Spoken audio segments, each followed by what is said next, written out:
It's showtime! Namimiligrong mawala sa GMA. Yan ang pag-uusapan natin patungkol sa dalawang pananghaliang programa dito sa bansa, ang It's Showtime at ang Eat Bulaga. Pero bago natin pag-usapan yan mga parokya at bago natin umpisa ng online viewership ng dalawang pananghaliang programa, ay humihiling ako na pakisubscribe ang aking YouTube channel. Pakilike and share na din po mga kaparokya para mas dumami pa po ang makapanood ng content natin. Maraming salamat po sa inyo mga kaparokya. So yun nga mga kaparokya, tila namimiligro ang It's Showtime sa TV network ng mga kapuso na GMA sapagkat patuloy pong bumababa ang ratings nito pagdating sa pananghaliang programa. Talagang dumidikit po pagdating sa ratings ang katapat na programa nito na Eat Bulaga, which is nitong mga nagdaang taon ay umaabot po sila ng 6 hanggang 8% at minsan pa nga po ay umaabot ng 9%. Pero ngayon mga kaparokya ay talagang sad-sad pagdating sa ratings ang pananghaliang programa led by Vice Ganda. So anong nangyayari po mga kaparokya sa It's Showtime dahil patuloy po ang pagbulusok pababa ng ratings nito. So yun nga mga kaparokya, nitong nagdaang Miyerkules, August 19 ay nakakuha lamang po ng 4.4% ang It's Showtime at 3.2% ang Eat Bulaga. So dito makikita natin ay 1.2% lamang po ang pagitan nila, which is netong mga nagdaang taon ay talagang malayo po ang pagitan, 2% to 3% ang pagitan ng ratings nila. Pero ngayon po mga parokya ay 1% na lamang po ang pagitan nila. Ang nakakapagtaka pa dito mga kaparokya sa lawak ng naaabot ng TV station at of course sa lakas po ng signal nito ay hindi po nakakalayo sa katapat na TV network na TV5 pagdating sa pananghaliang programa. Meaning mga kaparokya, para sa aking opinion, kung malawak at malakas ang signal ng TV5,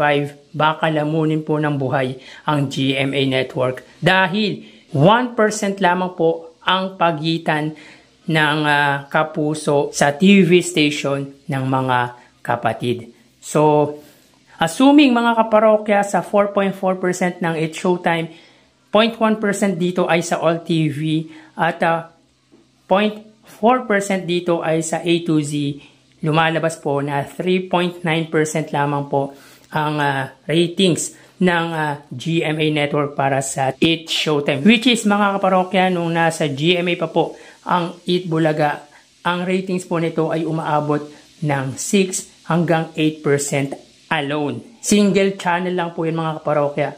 Pero bakit ngayon mga kaparokya, bakit napakababa ng ratings ng GMA para po sa It's Showtime? Samantalang sa Eat Bulaga naman po, assuming kung ang ratings ng RPTV ay 0.2% at ang TV5 ay 3%. So total of 3.2%. So 1% lang po talaga or maybe 0.9% ang pagitan ng dalawang pananghaliang programa.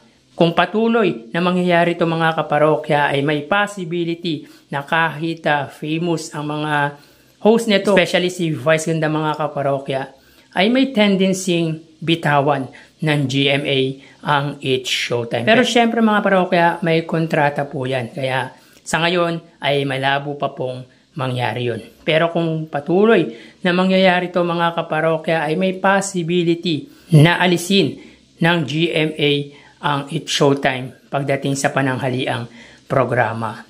Kumbaga mga kaparokya, hindi na nagmamatter dito yung pagiging famous na mga host, lalo na ni Vice Ganda. Kung patuloy ang pagbaba ng ratings nito, lalo pat mga kaparokya, limited reach at napakahina pa po ng signal ng TV5.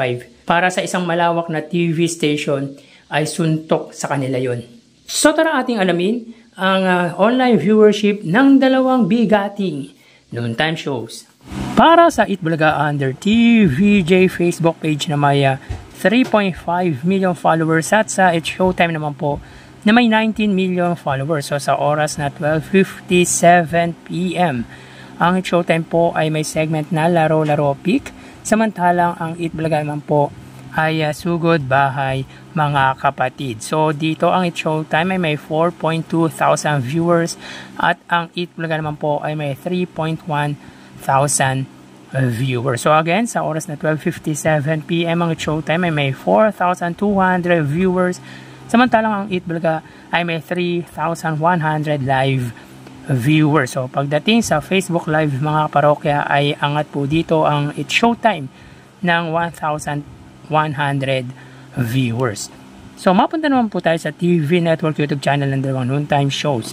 Para po sa It Showtime under GMA Network YouTube channel na may 39.7 million subscribers at sa Eat Bulaga under TV5 YouTube channel or TV5 Philippines na may 2.57 million subscribers. So sa oras na 12:58 PM ang It Showtime under GMA Network sila po ay may 19,000 viewers. Ang Eat Bulaga naman po sila ay may 17,000 live viewers. So again sa oras na 12:58 PM ang It Showtime sila po ay may 19,000 viewers at ang Eat Bulaga ay 17,000 viewers. So pagdating sa TV Network YouTube channel ay angat po ang GMA ng 2,000. So mapunta naman po tayo sa main YouTube channel ng dalawang noontime shows. Para po sa It Showtime under ABS-CBN, It Showtime na may 2.68 million subscribers at sa Eat Bulaga naman po under Eat Bulaga TVJ YouTube channel na may 1.63 million. So sa oras na 12:59 PM ang It Showtime sila po ay may 86,000 viewers.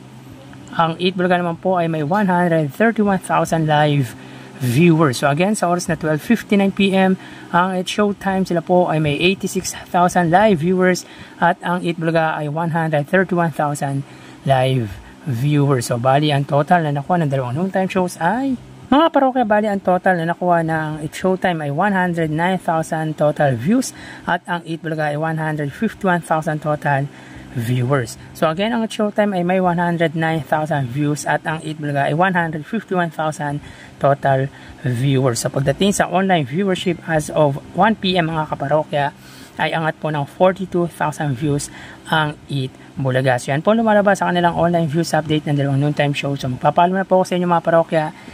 Magsiingat po tayo palagi. Thank you and God bless.